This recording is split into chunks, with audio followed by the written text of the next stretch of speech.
കർത്താവിനറിയാം ഇതിൻ്റെ അകത്ത് ഫ്രോഡ് ഉണ്ടാകും. 90 പേര് 100 പേര് ഇതിൻ്റെ അകത്ത് വന്നാൽ അത് 80 ഫ്രോഡാകുമെന്ന് കർത്താവിനറിയാം.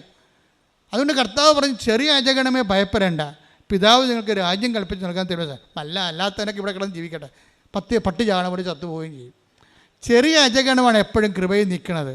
അപ്പം നമ്മളെ സംബന്ധിച്ചിടത്തോളം ഉടമ്പടിയിലുള്ളവർ ഉത്തരവാദിത്തപൂർവമായ കൗദാശ ജീവിതത്തിൻ്റെ പിന്തുടർച്ചയായിട്ടാണ് ഫാൻ ആൻഡ് ഫ്ലെയിംസ് എൻ്റെ കൈവെപ്പിലൂടെ പറഞ്ഞേ, എന്റെ കൈവെപ്പിലൂടെ നിങ്ങൾക്ക് ലഭിച്ചിരിക്കുന്ന ദൈവിക വരം വീണ്ടും ഉജ്ജ്വലിപ്പിക്കണമെന്ന് ഞാൻ ആഗ്രഹിക്കുന്നു. അപ്പൊ ഉടമ്പടി ചെയ്യണത് അതാണ്. നിന്റെ ജ്ഞാനസ്ഥാനത്തിലൂടെ ആയാലും നീ വിശ്വാസം സ്വീകരിച്ച ഒരു അവസ്ഥ, അതിനിപ്പോൾ ഒരു പ്രത്യേകമായ രീതി, നീ യേശുക്രിസ്തുവിനെ രക്ഷകനായിട്ട് സ്വീകരിച്ചു കഴിഞ്ഞാൽ തന്നെ നിന്റെ ആത്മരക്ഷയ്ക്ക് അച്ചാരമായി. അത് വിശ്വാസം മൂലമുള്ള നിന്റെ ജ്ഞാനസ്ഥാനമാണത്. പക്ഷേ അത് നീ എന്ത് ചെയ്യണം? അതൊരു ഉടമ്പടിക്കാലം കഴിയുമ്പോൾ പിന്നെയും പണ്ടേ പഠിച്ചുണ്ടെങ്കിൽ ഒരു പറഞ്ഞ പോലെ പോരുത്.